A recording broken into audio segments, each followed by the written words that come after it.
কিয়ামতের ময়দানে আমি আল্লাহ তাআলা কায়েম করব, প্রতিষ্ঠিত করব ন্যায় বিচারের মানদণ্ড।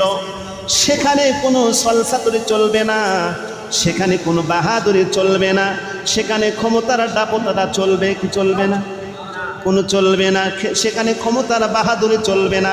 আল্লাহ বলেন ওয়ানাদুল মাওয়াজিনাল কিসত লিয়াউমিল কিয়ামা, কিয়ামতের দিনে আমি আল্লাহ তাআলা ইনসাফের মানদণ্ড কায়েম করব। ইনসাফের মানদণ্ড আমি আল্লাহ তাআলা সেদিন, আল্লাহ তাআলা বলেন সেদিন আমি ইনসাফের মানদণ্ড কায়েম করব। আনহু ক্বাল কুনতু রিদফান নবী সাল্লাল্লাহু আলাইহি ওয়াসাল্লাম على حمار يقال له عفير فقال يا معاذ هل تدري حق الله على عباده وما حق العباد على الله تعالى قلت الله ورسوله أعلم قال فإن حق الله تعالى على العباد أن يعبدوه ولا يشركوا به شيئا وحق العباد على الله تعالى ألا يعذب من لا يشرك به شيئا فقلت يا رسول الله أفلا أبشر به الناس قال لا تبشرهم فيتكلوا رواه البخاري أو كما قال النبي عليه الصلاة والسلام سبحانك لا علم لنا إلا ما علمتنا إنك أنت العليم الحكيم رب اشرح لي صدري ويسر لي أمري واحلل عقدة من لساني يفقه قولي আলহামদুলিল্লাহ, আল্লাহ তাআলার দরবারে অসংখ্য অগণিত শুকর ও সুজুদ যে আল্লাহ রব্বুল আলামিন আজকে এই পবিত্র জুমার দিন সালাতুল জুমা আদায় করার লক্ষ্যে যে মহান মহিয়ান গরিয়ান সত্তা আল্লাহ রব্বুল আলামিন আমাকে আপনাকে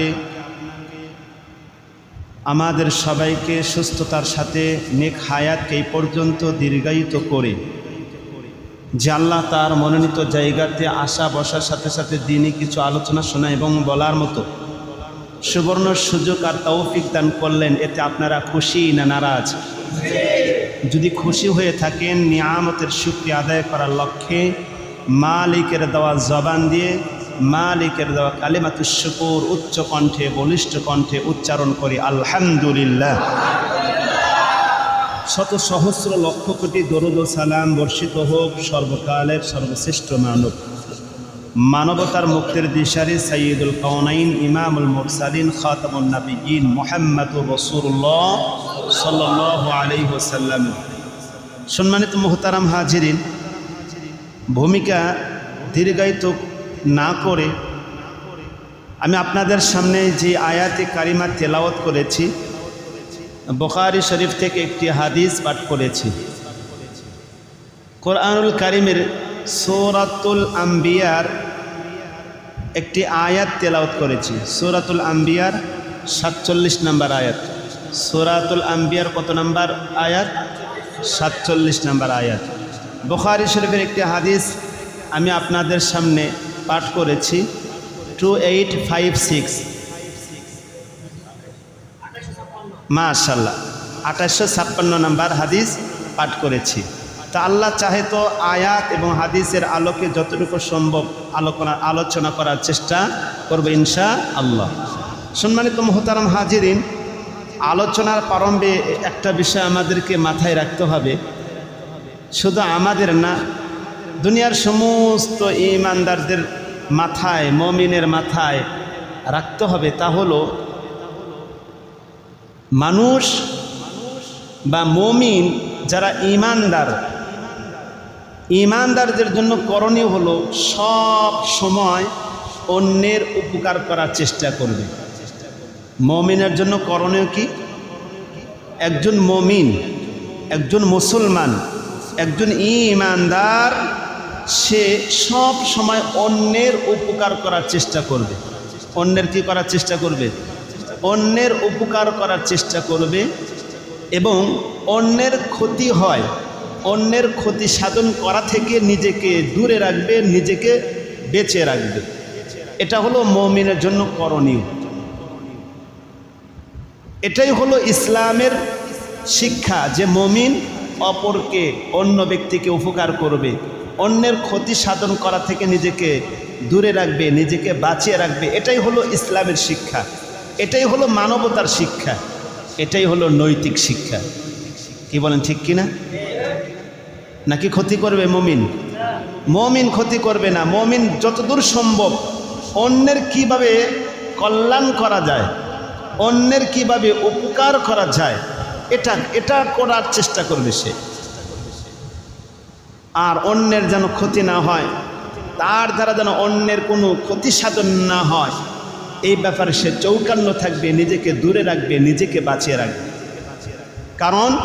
কারণ হলো যারা অন্যের উপকার করে, অন্যের কল্যাণ কামনা করে, আল্লাহ তাআলা তাদেরকে ভালোবাসেন। পক্ষান্তরে যারা অন্যের কল্যাণ কামনা করে না, অন্যের উপকার করে না, বরং অন্যের ক্ষতি করে, অন্যের হক নষ্ট করার চেষ্টা করে, আল্লাহ তাদেরকে ভালোবাসেন না। আল্লাহ তাআলা তাদেরকে কি করেন না? ভালোবাসেন না। তাদেরকে আল্লাহ তাআলা পছন্দ করেন না, যারা অন্যের ক্ষতি করার চেষ্টা করে।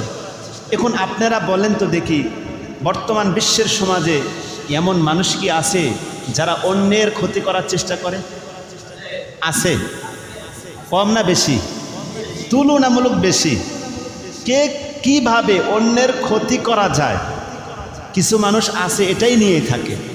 কিভাবে অন্যের ক্ষতি করা যায়, কিভাবে অন্যকে ঘায়েল করা যায়, তার মাথায় এটাই কাজ করে, অন্যের ক্ষতি করা কিভাবে করা যায়। আছে না এখানে কিছু মানুষ আছে না? তাদেরকে ভালোবাসেন না কে? তাদেরকে ভালোবাসেন না আল্লাহ।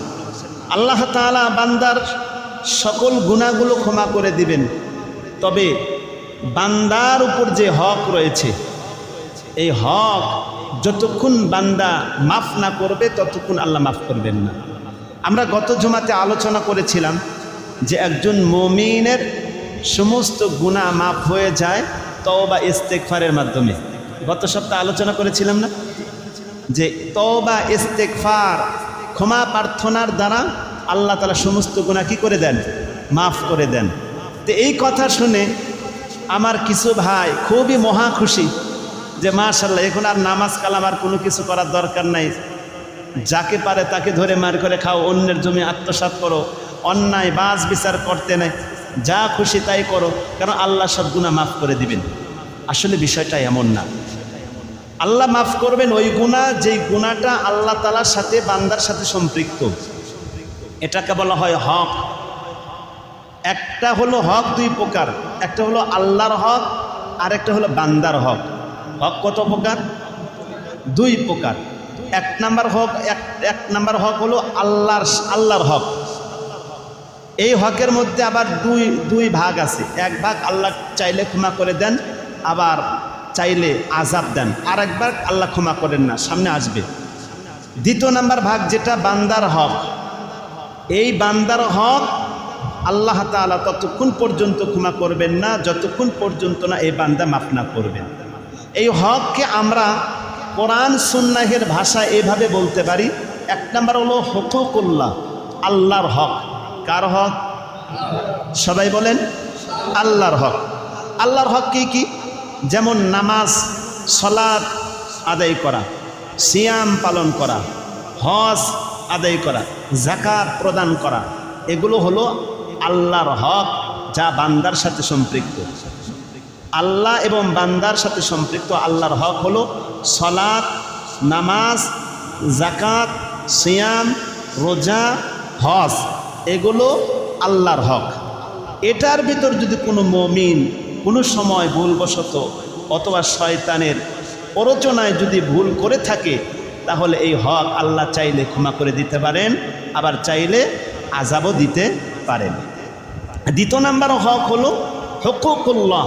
কোরআন সুন্নাহের ভাষায় যেটাকে বলা হয় হুকুকুল্লাহ, হুকুকুল্লাহ মানে হলো বান্দার হক, হুকুকুল ইবাদ দ্বিতীয় নাম্বার প্রকার হলো হুকুকুল ইবাদ, বান্দার হক। দ্বিতীয় নাম্বার প্রকার কি? হুকুকুল, কথা বলেন, হুকুকুল ইবাদ মানে বান্দার হক। বান্দার হক কি? বান্দার হক যেমন আমানত রেখেছে, আমানত আদায় করা, এরপর হলো মা বাবার খেদমত করা, আত্মীয়তার বন্ধন ঠিক রাখা, জায়গা অন্যের হক অন্যের অধিকার আদায় করে দেওয়া, রাষ্ট্রীয় জনগণের সম্পদ রক্ষা করা, নাকি রাষ্ট্রীয় সম্পদ বিদেশে পাচার করা, হ্যাঁ, যা বর্তমান সময়ে আমার কিছু ভাই ক্ষমতার অপব্যবহার করে জনগণের সম্পদ আত্মসাৎ করে বিদেশের সেই সুইস ব্যাংকে জমা করে, এরকম ভাই আছে না? এরা কি অন্যের হক আদায় করলো না নষ্ট করলো? যারা অন্যের হক নষ্ট করে তাদেরকে ভালোবাসেন না কে? আল্লাহ। তাহলে আমরা জানতে পারলাম হক দুই প্রকার।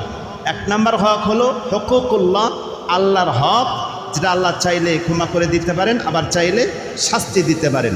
দুই নাম্বার হক হলো হুকুকুল ইবাদ, বান্দার হক, যেটা বান্দার সাথে সম্পৃক্ত। যেমন আপনার কাছে কেউ আমানত রেখেছে, এই আমানত যথার্থ তাকে প্রদান করে দেওয়া। আপনার সাথে অন্য কোনো ব্যক্তির লেনদেন আছে, তার লেনদেন আপনি যথার্থভাবে ক্লিয়ার রাখা, ভালো রাখা। আপনার সাথে কোনো ব্যক্তির এরকমভাবে টাকা পয়সার লেনদেন আছে, এগুলো সুন্দরভাবে সুষ্ঠুভাবে ন্যায়ের সাথে এগুলো লেনদেন করা। আপনার উপর অন্য কোনো ব্যক্তির হক আছে, এগুলো আদায় করে দেওয়া, মা বাবার খেদমত করা, আত্মীয়তার বন্ধন ঠিক রাখা, রাষ্ট্রীয় সম্পদ এবং জনগণের সম্পদ রক্ষা করা, এটাও হলো বান্দার হক। কথা বলেন ঠিক কিনা? এই হক, বান্দার হক আর আল্লাহর হকের পরিচয় দিতে গিয়ে রাসূল সাল্লাল্লাহু আলাইহি ওয়াসাল্লাম একটা হাদিস বলেছেন, যে হাদিসটি তিরমিজি শরীফের মধ্যেও আছে, আবার বুখারী শরীফের মধ্যেও আছে। বুখারী শরীফের হাদিস হলো 2856 নম্বর হাদিস, বর্ণনাকারী মুআজ ইবনে জাবাল। এই হাদিসের মধ্যে আল্লাহ রাসূল সাল্লাল্লাহু আলাইহি ওয়াসাল্লাম সুন্দর করে আল্লাহর হক কি আর বান্দার হক কি, আল্লাহর হক এবং বান্দার হক সুন্দরভাবে উপস্থাপন করেছেন, প্রেজেন্টেশন করেছেন, সুন্দরভাবে উপস্থাপন করেছেন যে বান্দার হক কি আর আল্লাহর হক কি। হযরত মুআজ ইবনে জাবাল তিনি বলেন, ওয়ান মুআজ ইবনে জাবাল রাদিয়াল্লাহু তাআলা আনহু قال كنت ردف النبي صلى الله عليه وسلم على حمار يقال له عفير فقال رسول الله صلى الله عليه وسلم يا معاذ هل تدري ما حق الله على عباده وما حق العباد على الله تعالى قلت الله ورسوله أعلم قال فإن حق الله على العباد أن يعبدوه ولا يشركوا به شيئا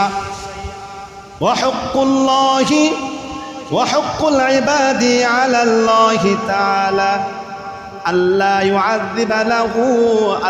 يعذب من لا يشرك به شيئا فقلت يا رسول الله أبشر به الناس فقال لا تبشرهم فيتكلوا হযরত মুআজ ইবনে জাবাল রাদিয়াল্লাহু তাআলা আনহু তিনি বলেন, একদা আমি রাসূল সাল্লাল্লাহু আলাইহি ওয়াসাল্লামের পিছনে একটি গাধার উপর আরোহণ করে যাচ্ছিলাম। আমার সামনে রাসূল বসেছেন, আমি তার পিছনে বসে আছি। এই গাধাটার নাম হলো ইউকালু লাহু উফাইর। এই গাধাটার নাম হলো উফাইর। এই গাধাটার নাম কি? এই গাধাটার নাম হলো উফাইর। এই উফাইর নামক গাধার উপর আরোহণ করে আমি এবং রাসূল যাচ্ছিলাম, আরোহণ করতেছিলাম। রাসূল আমার সামনে, আমি তার পিছনে। গাধাটার নাম উফাইর নামক গাধা। রাসূল সামনে বসেছেন, আমি পিছনে বসেছি। যেমনটি আমরা অনেক সময় মোটর সাইকেলে দুইজন যাতায়াত করি, মোটর সাইকেলের বিভিন্ন নাম আছে না নাই? বাজাজ একটা মোটর সাইকেল আছে, আছে না? এ ধরনের অনেক মোটর সাইকেল আছে। ঠিক ওই যে গাদাটার নাম হলো ওফাইর। যেমন বর্তমান সময়ে বাজাজ একটা মোটর সাইকেল, এই মোটর সাইকেলে একজন সামনে বসেছে, আপনি পিছনে বসেছেন, দুইজন যাচ্ছেন। ঠিক নবীজির জামানায় মুআজ বলেন, আমি এবং আমার রাসূল দুইজন ওফাইর নামক গাধার উপর আরোহণ করে যাচ্ছি। রাসূল সামনে বসেছেন, আমি পিছনে বসেছি। কিছু দূর যাওয়ার পরে রাসূল আমাকে জিজ্ঞাসা করলেন, ইয়া মুআজ, হে মুআজ, তুমি কি আমাকে বলতে পারো হাল তাদরি হাক্কাল্লাহি আলা ইবাদিহি, বান্দার উপর আল্লাহর কি হক আছে, ওয়া হুক্কুল ইবাদি আলাল্লাহি, আর আল্লাহর উপর বান্দার কি হক আছে। বান্দার উপর আল্লাহর কি হক আর আল্লাহর উপর বান্দার কি হক, এটা কি তুমি জানো? মুআজ বললেন, কুলতু আল্লাহু ওয়া রাসূলুহু আ'লাম। মুআজ উত্তর দিলেন, ইয়া রাসূলুল্লাহ, ইয়া হাবিবাল্লাহ, না আমি জানি না। বান্দার উপর আল্লাহ তাআলার কি হক বা অধিকার আছে এটা আমি জানি না, আবার আল্লাহর উপর বান্দার কি হক অধিকার আছে এটাও আমি জানি না। রাসূল সাল্লাল্লাহু আলাইহি ওয়াসাল্লাম হাদিসের মধ্যে বলেন, তাহলে শোনো, ফাইন্না হাক্কাল্লাহি আলাল ইবাদি আন ইয়াবুদুহু ওয়া লা ইউশরিকু বিহি শাইআন। আল্লাহ রাসূল সাল্লাল্লাহু আলাইহি ওয়াসাল্লাম বলেন, বান্দার উপর আল্লাহ তাআলার হক হলো বান্দা আল্লাহর ইবাদত করবে, এটাই হলো বান্দার উপর আল্লাহর হক। বান্দার উপর হক হলো বান্দা ইবাদত করবে কার? বান্দার উপর আল্লাহর হক হলো এটাই, বান্দা ইবাদত করবে আল্লাহর। আইয়াবুদুহু, বান্দা ইবাদত করবে তার, ওয়ালা ইউশরিকু বিহি, এবং আল্লাহ তাআলার সাথে কাউকে শরীক করবে না, এটাই হলো বান্দার উপর আল্লাহর হক। বান্দার উপর আল্লাহর হক কি? যে বান্দা ইবাদত করবে আল্লাহর, তার সাথে কাউকে শরীক করবে না, এটাই হলো বান্দার উপর আল্লাহ তাআলার পক্ষ থেকে একটা হক, অধিকার। ওয়া হাক্কুল ইবাদি আলাল্লাহ, আর বান্দা আল্লাহর উপর বান্দাদের হক হলো আল্লাহর উপর, বান্দাদের হক হলো, বান্দার হক আল্লাহর উপর হলো আল্লাহ ইউআযিবা মান লা ইউশরিকু বিহি শাইআন, আল্লাহ ওই বান্দাকে ক্ষমা করে দিবেন যেই বান্দা আল্লাহ তাআলার সাথে কাউকে শরীক করে না। এটা হলো আল্লাহর উপর হক, বান্দার হক আল্লাহর উপর, যে আল্লাহ ওই ব্যক্তিকে ক্ষমা করে দিবেন। আল্লাহ ইউআযিবা মান, ওই ব্যক্তিকে আল্লাহ শাস্তি দিবেন না, লা ইউশরিকু বিহি শাইআন, যেই বান্দা আল্লাহ তাআলার সাথে কাউকে শরীক করে নাই, এই বান্দাকে ক্ষমা করবেন কে? শাস্তি দিবেন না কে? আল্লাহ। এটাই হলো আল্লাহ তাআলার উপর হক, বান্দার হক আল্লাহর উপর। তাহলে বোঝা গেল এই কথাটা যখন রাসূল সাল্লাল্লাহু আলাইহি সাল্লাম সাহাবী মুআজ ইবনে জাবালকে বললেন, মুআজ ইবনে জাবাল বললেন, তাহলে একটা তো সুসংবাদ, আল্লাহর উপরও হক আছে বান্দার হক আল্লাহর উপরও আছে, যে আল্লাহ তাআলা ওই ব্যক্তিকে শাস্তি দিবেন না যেই ব্যক্তি আল্লাহ তাআলার সাথে কাউকে শরীক করবেন না।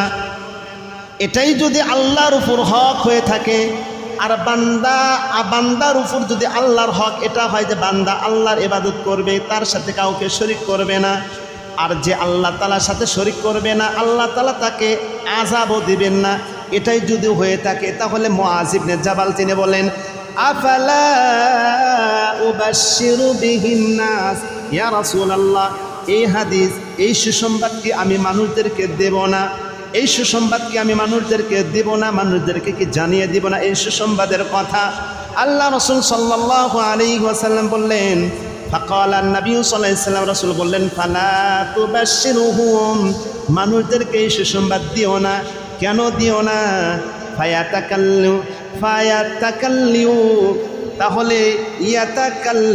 তাহলে লোকেরা এই হাদিসের উপর ইক্তেফা করবে, মানে আর কোনো আমল করবে না, নেক আমল করবে না। তারা মনে করবে আল্লাহর উপর হক হলো আমি যদি আল্লাহর সাথে শিরিক না করি তাহলে আল্লাহ আমাকে শাস্তি দিবেন না। এই হাদিসের উপর তারা ইক্তেফা করবে, ভরসা করে থাকবে, আর কোনো আমল করবে না। এই জন্য রাসূল বললেন, না এই সুসংবাদ তুমি এই মুহূর্তে দিও না। যদি দাও তাহলে মানুষ ইবাদত করবে না, আমল করবে না, ছেড়ে দিবে। তারা এই হাদিসের উপর তারা ভরসা করে থাকবে। ও মুসলমান, এই হাদিস থেকে আমরা জানতে পারলাম আল্লাহ তাআলার হুকুম আহকাম মানাটাই হলো আল্লাহ তাআলার হক বান্দার উপর। নাকি বলেন? জীবনের সর্বক্ষেত্রে আল্লাহ তাআলার বিধিবিধান মানাটাই হলো আল্লাহর হক বান্দার উপর। বান্দার উপর হক হলো সে তার জীবনে প্রতিটি ক্ষেত্রে, লাইফে প্রতিটি পর্যায়ে ইবাদত করবে কার? এটাই হলো বান্দার উপর আল্লাহ তাআলার হক। এই যে হক, রাসূল সাল্লাল্লাহু আলাইহি ওয়াসাল্লাম মানুষের, মুসলমানের হক আদায় করার ব্যাপারে খুবই গুরুত্ব দিতেন। মানুষ যেন মানুষের হক আদায় করে, মানুষ যেন মানুষের অধিকার আদায় করে, মানুষের অধিকার হকের গুরুত্ব দিতে রাসূল সাল্লাল্লাহু আলাইহি ওয়াসাল্লাম হাদিসের মধ্যে বলেন, বুখারী শরীফের হাদিস, বুখারী শরীফের 10 নম্বর হাদিস, বর্ণনাকারী আব্দুল্লাহ ইবনে আমর রাদিয়াল্লাহু তাআলা আনহু তিনি বলেন, ওয়ান আব্দুল্লাহ ইবনে আমর রাদিয়াল্লাহু তাআলা আনহুমা قال عن النبي صلى الله عليه وسلم, হযরত আব্দুল্লাহ ইবনে আমর রাদিয়াল্লাহু তাআলা আনহু তিনি রাসূল সাল্লাল্লাহু আলাইহি ওয়াসাল্লাম থেকে বর্ণনা করেন, রাসূল সাল্লাল্লাহু আলাইহি ওয়াসাল্লাম বলেন, আল মুসলিমু মান সালিমাল মুসলিমুনা মিন লিসানিহি ওয়া ইয়াদিহি ওয়াল মুহাজিরু মান হাজারা মা নাহাল্লাহু আনহু। হযরত আব্দুল্লাহ ইবনে আমর রাদিয়াল্লাহু তাআলা আনহু তিনি বলেন, আল্লাহ রাসূল সাল্লাল্লাহু আলাইহি ওয়াসাল্লাম বলেছেন, সর্বোত্তম মুসলমান হলো ওই মুসলমান, সেই ব্যক্তি হলো প্রকৃতপক্ষে মুসলমান, সেই ব্যক্তি হলো প্রকৃতপক্ষে মুসলিম। মিন লিসানিহি ওয়া ইয়াদিহি, যার হাতের থেকে, যার মুখের থেকে অন্য মানুষেরা নিরাপদ, যার হাতের অনিষ্ট থেকে মানুষেরা, মুসলমানেরা নিরাপদ, যার মুখের অনিষ্টতার থেকে মানুষের মুখের অনিষ্টতার থেকে অন্য মানুষেরা সকলে নিরাপদ, এই ব্যক্তি হলো সবচেয়ে উত্তম মুসলমান। সুতরাং বোঝা গেল, যেই ব্যক্তির হাতের দ্বারা অন্য ব্যক্তি আঘাতপ্রাপ্ত হবে, যেই ব্যক্তির মুখের দ্বারা অন্য ব্যক্তিরা কষ্ট পাবে, এই ব্যক্তি প্রকৃতপক্ষে মুসলমান হতে পারে না। রাসূল কি বলেন? আল মুসলিমু, প্রকৃত মুসলমান হলো ওই ব্যক্তি, সালিমাল মুসলিমুনা মিন লিসানিহি ওয়া ইয়াদিহি, যার হাতের থেকে, যার মুখ থেকে অন্য মুসলমানেরা নিরাপদ। এখন আপনি যদি গালিগালাজ করেন, আর আপনার এই কটু কথার দ্বারা, আপনার এই গালিগালাজের দ্বারা যদি কোনো মুসলমান কষ্ট পেয়ে থাকে, তাহলে আপনি কি প্রকৃত মুসলমান নাকি অপ্রকৃত মুসলমান? মোকাম্মাল মুসলমান নাকি অসম্পূর্ণ মুসলমান? অসম্পূর্ণ মুসলমান। আপনি সাকসেসফুল হতে পারেন নাই মুসলমানের দিক দিয়ে, ঈমানদারদের দিক দিয়ে।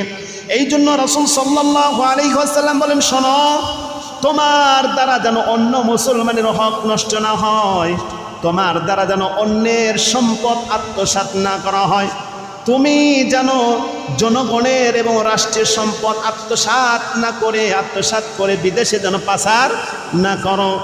যেমনটি আমরা বিভিন্ন সময়ে বিভিন্ন পত্রিকায় দেখতে পাই, বিভিন্ন রিপোর্টে শোনা যায়, দেখা যায়, বিভিন্ন মানুষ দেশের জনগণের সম্পদ আত্মসাৎ করে বিদেশে বাড়ি গাড়ি বানায় কিনা বলেন? এরা কিন্তু প্রকৃত মুসলমান না। রাসূল বলেন, প্রকৃত মুসলমান সে হতে পারে নাই, কারণ তার হাতের দ্বারা, তার জবানের দ্বারা অন্য মুসলমানেরা কষ্ট পেয়েছে।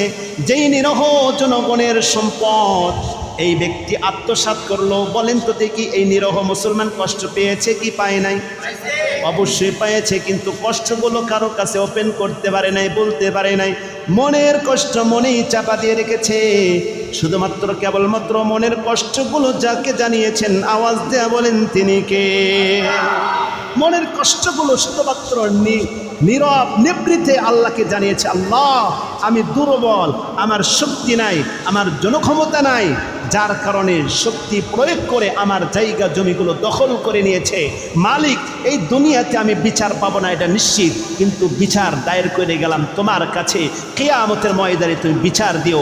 বলেন তো দেখি, বিচার সেদিন হবে কি হবে না?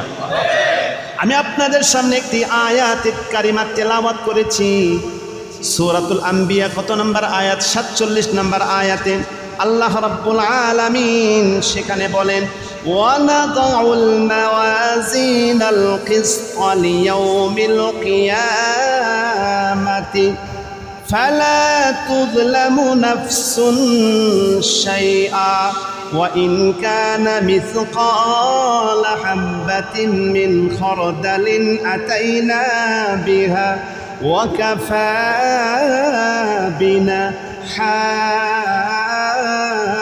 حاسبين কথাকার আল্লাহ রাব্বুল আলামিন বলেন ওয়ালাদুল মাওয়াজিনাল কিসত লিয়াউমিল কিয়ামা কিয়ামতের ময়দানে আমি আল্লাহ তাআলা কায়েম করব প্রতিষ্ঠিত করব ন্যায় বিচারের মানদণ্ড সেখানে কোনো সলসাতুরি চলবে না সেখানে কোনো বাহাদুরি চলবে না সেখানে ক্ষমতার দাপটতা চলবে কি চলবে না কোনো চলবে না সেখানে ক্ষমতার বাহাদুরি চলবে না আল্লাহ বলেন ওয়ানাদুল মাওয়াজিনাল কিসত লিয়াউমিল কিয়ামা কিয়ামতের দিনে আমি আল্লাহ তাআলা ইনসাফের মানদণ্ড কায়েম করব ইনসাফের মানদণ্ড আমি আল্লাহ তাআলা সেদিন আল্লাহ তাআলা বলেন সেদিন আমি ইনসাফের মানদণ্ড কায়েম করব যে ব্যক্তি চুল পরিমাণ অন্যায় করেছে চুল পরিমাণ জুলুম করেছে তাকেও শাস্তি দেওয়া হবে যে ব্যক্তি চুল পরিমাণ নেক আমল করেছে তাকে প্রতিদান দেওয়া হবে সামান্যতম কমে ক্ষমা করা হবে না ফালা তুযলামু নাফসুন শাইআ কোনো নফসের উপর জুলুম করা হবে না কোনো ব্যক্তির উপর তিল পরিমাণ জুলুম করা হবে না এমনটি হবে না যে আপনি একটি নেক আমল করেছেন অথচ নেক আমলের বদলা আপনি পান নাই এমনটি হবে না আবার এমনটিও হবে না যে আপনি জুলুম করেছেন এর শাস্তি আল্লাহ আপনাকে দেবে না এমনটিও হবে না অর্থাৎ যে যা করবে পূর্ণাঙ্গভাবে ইনসাফের সাথে যিনি বিচার করবেন আওয়াজ দেয়া বলেন তিনি কে মুসলমান ভাইয়েরা আমার এই জন্য অন্যের সম্পদ আত্মসাৎ করা যাবে না জবরদস্তি করে দখল করে নেওয়া যাবে না ছয় নয় করে অন্যের জায়গা জমি দখল করা যাবে না ক্ষমতার বাহাদুরি দেখায়া ক্ষমতার অপব্যবহার করে অন্যের সম্পদ গ্রাস করা যাবে না সব কিছুরে কিন্তু বিচার হবে যারা সামান্যতম জায়গা জমি অন্যের থেকে অন্যায়ভাবে গ্রহণ করে নিয়েছে অন্যায়ভাবে গ্রাস করে নিয়েছে সামান্যতম সময় সামান্য জমিন এক হাত অথবা অর্ধ হাত এক বিঘত পরিমাণ অথবা এক হাত পরিমাণ জমিন কোনো ব্যক্তি যদি অন্যায়ভাবে আত্মসাৎ করে গ্রাস করে নেয় আল্লাহ রাসূল সাল্লাল্লাহু আলাইহি ওয়াসাল্লাম বলেন কিয়ামতের দিন এই জমিন শুধু এই জমিন নয় 7 তবক জমিন ওই ব্যক্তির গর্দানে ঝুলিয়ে দেওয়া হবে বলেন নাউজুবিল্লাহ হাদিসের মধ্যে আল্লাহর পয়গম্বর বলেন হাদিসটি হযরত আম্মা জান আয়েশা রাদিয়াল্লাহু তাআলা আনহা থেকে বর্ণিত তিনি বলেন আন আয়েশা রাদিয়াল্লাহু তাআলা আনহা قالت قال رسول الله صلى الله عليه وسلم من ظلم قيد شبر من الأرض طوبقه من 7 أرضين আল্লাহর পয়গম্বর বলেন আম্মা জান আয়েশা রাদিয়াল্লাহু তাআলা আনহা তিনি বলেন রাসূল বলেছেন মান যালামা যে ব্যক্তি অন্যায়ভাবে কোনো ব্যক্তির জায়গা জমিন দখল করলো কি পরিমাণ বলে শিবরাম মিনাল আরদি এক বিঘত পরিমাণ এক হাত না এক হাতের অর্ধ হাত আধা হাত অর্ধ হাত যদি কোনো ব্যক্তি কিদা শিবরিম মিনাল আরদি জমিনের আধাত পরিমাণ জায়গা যদি কোনো ব্যক্তি অন্যায়ভাবে আত্মসাৎ করে আল্লাহ রাসূল সাল্লাল্লাহু আলাইহি সাল্লাম বলেন তুবিকাহু মিন 7 আরদিন 70 আরদিন আল্লাহ তাআলা এই ব্যক্তিকে কিয়ামতের ময়দানে এই যে 7 তবক জমিন আছে এই 7 তবক জমিন তার গলায় ঝুলিয়ে দেওয়া হবে কি পরিমাণ জমি 7 তবক পরিমাণ জমিন তার গলায় ঝুলিয়ে দেওয়া হবে যারা জুলুম অত্যাচার করে যারা অন্যের সম্পদ আত্মসাৎ করে বলেন তো দেখি শাস্তি দিবেন কে রাসূল সাল্লাল্লাহু আলাইহি ওয়াসাল্লাম একটা হাদিসের মধ্যে বলেন মানুষ অনেক নেক আমল করবে মানুষ অনেক নামাজ পড়বে অনেক যাকাত দিবে অনেক হজ করবে কিয়ামতের ময়দানে অনেক আমল নিয়ে সে উপস্থিত হবে কিন্তু সে সবচেয়ে বড় মিসকিনও হয়ে যাবে সবচেয়ে অসহায় হয়ে যাবে সেই ব্যক্তি যেই ব্যক্তি অন্যকে গালি দিয়েছে অন্যকে আঘাত করেছে অন্যের উপর জুলুম করেছে অন্যের মাল আহার করেছে অন্যায়ভাবে জবরদস্তিভাবে তাকে থাপ্পড় দিয়ে তার মালটা ছিনে নিয়েছে। রিক্সাওয়ালার রিক্সা ভাড়া দেয় নাই, অটোওয়ালার অটোওয়ালা ভাড়া দেয় নাই, ক্ষমতার বাহাদুরি দেখাইছে, দাপটতা দেখাইছে। একজন গরিব মানুষের সম্পদ সে হরণ করে নিয়েছে, হরণ করে সেখানে বাড়ি করেছে, তার ক্ষমতা আছে, বাহাদুরি আছে, এটা দেখিয়ে বিভিন্নভাবে। অথবা অনেক সময় মানুষ দেখেন জমিনের সীমানাটা এরকমভাবে আস্তে আস্তে কেটে কেটে অন্যের জমিনে সীমানা বানায় কিনা বলেন? বানায় না। আবার পার্শ্ববর্তী মানুষকে কষ্ট দেওয়ার জন্য উপর থেকে ছাই ফেলায়, উপর থেকে ময়লা ফেলায়, উপর থেকে তুথু ফেলায়, সে যেন যেতে না পারে এই জন্য যাওয়ার রাস্তায় কাটা দেয়, বাধা দেয় কিনা বলেন? যে যেভাবে কষ্ট দেয়, আমাদের সমাজে বিভিন্নভাবে মানুষকে বিভিন্নভাবে হয়রানি আর পেরেশানি করানো হয়। একজন মানুষকে বিভিন্নভাবে টর্চার করা হয়। যদি প্রতিবেশীটা খারাপ হয়, প্রতিবেশীটা যদি খারাপ হয়, দুশ্চরিত্রা হয়, খারাপ হয়, তাহলে দেখবেন যাইতেও কষ্ট দেয়, আসতেও কষ্ট দেয়, সীমানা নিয়ে কষ্ট দেয়, গালিগালাজ করে কিনা বলেন? আল্লাহ রাসূল সাল্লাল্লাহু আলাইহি ওয়াসাল্লাম সাহাবীদেরকে জিজ্ঞেস করলেন, ইয়া সাহাবা বলো, ক্বালা নবী সাল্লাল্লাহু আলাইহি ওয়াসাল্লাম, তিরমিজি শরীফের হাদিস 2418, তাহলে কত হলো? 2418 নম্বর হাদিস। বর্ণনাকারী আবু হুরায়রা রাদিয়াল্লাহু তাআলা আনহু তিনি বলেন, আন আবি হুরায়রা রাদিয়াল্লাহু তাআলা আনহু قال قال رسول الله صلى الله عليه وسلم আতাদরুন মাল মুফলিস, হে আমার সাহাবীরা, তোমরা কি বলতে পারো সবচেয়ে নিঃস্ব অসহায় গরিবকে?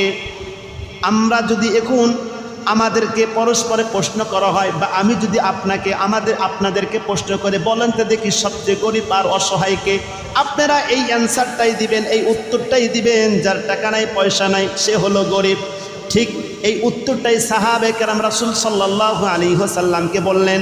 ক্বালু, সাহাবে কেরাম বললেন, ইয়া রাসূলুল্লাহ, ইয়া হাবিবাল্লাহ, আপনি আমাদেরকে প্রশ্ন করেছেন, সওয়াল করেছেন সবচেয়ে গরিব অসহায় মিসকিনকে, নিঃস্বকে। ইয়া রাসূলুল্লাহ, আমরা বললাম। ক্বালু, তারা উত্তর দিলেন, ক্বালু আল মুফলিসু ফিনা মান লা দিরহামা লাহু ওয়ালা দিনারা লাহু ওয়ালা মাতাআ। সাহাবা কেরাম উত্তর দিলেন, ইয়া রাসূলুল্লাহ, ইয়া হাবিবাল্লাহ, আপনি আমাদেরকে প্রশ্ন করলেন সবচেয়ে নিঃস্ব অসহায়কে। আমাদের দৃষ্টিকোণ থেকে সবচেয়ে নিঃস্ব হলো ওই ব্যক্তি, ফি আল মুফলিসু ফিনা, আমাদের মধ্যে সবচেয়ে গরিব হলো ওই ব্যক্তি, মিসকিন হলো ওই ব্যক্তি, অসহায় হলো ওই ব্যক্তি, মাল্লা দিরহাম লাহু, যার কোনো টাকা নাই পয়সা নাই, ওয়ালা দিনার লাহু, তার কোনো সহায় সম্পত্তি নাই, ওয়ালা মাতা, তার কোনো আসবাবপত্র নাই, এই হলো সবচেয়ে নিঃস্ব, সবচেয়ে গরিব। আপনারা কি বলেন? হ্যাঁ, রাসূল সাল্লাল্লাহু আলাইহি ওয়াসাল্লাম বললেন, না, তোমাদের অ্যান্সার সঠিক হয় নাই, তোমাদের অ্যান্সার রাইট হয় নাই, সঠিক হয় নাই। সাহাবে কেরাম বললেন, ইয়া রাসূলুল্লাহ, তাহলে রাইট অ্যান্সারটা কি, সঠিক অ্যান্সারটা কি? রাসূল সাল্লাল্লাহু আলাইহি ওয়াসাল্লাম বললেন, সবচেয়ে নিঃস্ব ওই ব্যক্তি, রাসূল বলেন, আল মুফলিসু মিন উম্মতি মান ইয়াতি ইয়াউমাল কিয়ামাতি মিন সালাতিন ওয়া সিয়ামিন ওয়া যাকাতিন ওয়া ইয়াতি মান শাতামা হাযা ওয়া মান কাযাফা হাযা ওয়া আকালা মাল হাযা ওয়া সাফাকা দামা হাযা ওয়া যারাবা হাযা। আল্লাহ রাসূল বলেন, তোমরা শোনো, সবচেয়ে নিঃস্ব অসহায় হলো ওই ব্যক্তি যে কিয়ামতের দিন উপস্থিত হবে। ইয়াতি ইয়াউমাল কিয়ামতি, কিয়ামতের দিন সে উপস্থিত হবে। মান ইয়াতি ইয়াউমাল কিয়ামতি মিন সালাতিন, নামাজের বিশাল সওয়াবের পাহাড় নিয়ে হাজির হবে। ওয়া মিন সিয়ামিন, রোজার বিশাল সওয়াবের পাহাড় নিয়ে হাজির হবে। ওয়া মিন যাকাতিন, যাকাতের বিশাল পাহাড় পরিমাণ সওয়াব নিয়ে হাজির হবে। নামাজের সওয়াব কমতি নাই, যাকাতের সওয়াব কমতি নাই, রোজা ঠিক মতো আদায় করেছে, সওয়াবের কোনো কমতি নাই। এক একটা সওয়াব পাহাড় পরিমাণ সওয়াব, নামাজের সওয়াব পাহাড় পরিমাণ, সিয়ামের সওয়াব পাহাড় পরিমাণ, যাকাতের সওয়াব পাহাড় পরিমাণ, পাহাড় পরিমাণ সওয়াব নিয়ে সে উপস্থিত হয়েছে। কিয়ামতের ময়দানে উপস্থিত হওয়ার পরে রাসূল বলেন সাথে সাথে তার জন্য তার নামে অনেক অভিযোগ আসবে। ওয়ায়াতি শাতামা হাদা, এই ব্যক্তি একজন মানুষকে গালিগালাজ করেছিল, সে উত্তর দেয় না, সহ্য করেছে, বিচার দায়ের করেছে কার কাছে? এই ব্যক্তি এসে হাজির হবে, আল্লাহ দুনিয়ার বুকে আমি গরিব ছিলাম, আমি ক্ষমতাহীন ছিলাম, আমিও গরিব মানুষ ছিলাম, আমার জন্য শক্তি ছিল না, বাহাদুর ছিল না, এই ব্যক্তি আমাকে গালিগালাজ করেছে। ও মুসলমান বলেন তো দেখি, বর্তমান সমাজে গালিগালাজ করেনেওয়ালা মানুষ কম না বেশি? অল্পতেই গালিগালাজ করে কি করে না? এই জন্য সাবধান, আপনার অধীনস্থ ব্যক্তিকেও গালিগালাজ করা যাবে না, আপনার ছেলেকে গালি দেওয়া যাবে না, আপনার মেয়েকে গালিগালাজ করা যাবে না, আপনার স্ত্রীকেও গালিগালাজ করা যাবে না। পর মানুষ তো দূরের কথা, আপন মানুষদেরকেও গালি দেওয়া যাবে না। এই ব্যক্তি, রাসূল বলেন, এই ব্যক্তির কাছে একজন প্রথমে দায়ের করবে, আল্লাহ এই ব্যক্তি আমাকে গালিগালাজ করেছে। ওয়ায়াতি শাতামা হাদা, এই ব্যক্তি গালিগালাজ করেছে, এই ব্যক্তি গালিগালাজ করেছে, এই নামে তার নামে মামলা আসবে, মামলা দায়ের করা হবে, অভিযোগ পেশ করা হবে। 2 নাম্বার হলো ওয়াকাযাফা হাদা, এই ব্যক্তি অন্য ব্যক্তির উপর মিথ্যা অপবাদ দিয়েছে। আমাদের সমাজে 19 থেকে 20 হলে মানুষ অন্যের প্রতি অপবাদ দেয় কিনা বলেন? সামান্য 19 থেকে 20 হলেই কিন্তু একজন নিরহ মানুষের উপর অপবাদ দেয়। বর্তমান সমাজের সবচেয়ে যে অপবাদটা যে ইন্টারন্যাশনালভাবে হয়েছে, একজন মাদ্রাসার নিরহ ছাত্র হুজুর বা সাধারণ মুসলমানদেরকে অন্য কোনো অপবাদ না দিলেও জঙ্গির অপবাদ দেওয়া হয় কি হয় না? কিয়ামতের ময়দানে আপনারা দেখে থাকবেন, একজন সাদা সিধে মানুষ, দাড়িওয়ালা, টুপিওয়ালা, নামাজিওয়ালা, মুসল্লি, এই ব্যক্তিকেও জঙ্গির অপবাদ দেয় কিনা? অথচ তার 14 গোষ্ঠী জঙ্গির সাথে এরকমভাবে কুকর্মের সাথে জড়িত নাই, কিন্তু তাকে মিথ্যা অপবাদ দেওয়া হচ্ছে কি হচ্ছে না? রাসূল সাল্লাল্লাহু আলাইহি ওয়াসাল্লাম বলেন, ওয়াকাযাফা হাদা, বিচার দায়ের করা হবে, মালিক গো এই ব্যক্তি আমাকে মিথ্যা অপবাদ দিয়েছে, অথচ এটা আমি করি নাই, আমি এটার সাথে সম্পৃক্ত ছিলাম না, আমি নিরহ ছিলাম, আমার শক্তি ছিল না, আমার বলার শক্তি ছিল না, যার কারণে আমার উপর জবরদস্তিভাবে একটা অপবাদ দিয়ে আমাকে 4 চৈশিকের মধ্যে বন্দি করে রাখা হয়েছে, অথবা আমাকে সমাজের মধ্যে প্রতিপন্ন করা হয়েছে। আমার ক্ষমতা ছিল না, এটা তাদেরকে প্রতিহত করার ক্ষমতা ছিল না, যার কারণে সমাজে আমাকে মিথ্যা অপবাদ দেওয়া হয়েছে। ও মুসলমান দেখে থাকবেন, সমাজের মধ্যে যারা নিরহ তাদেরকে কিন্তু বেশি অপবাদ দেওয়া হয়, কথা বলেন ঠিক কিনা?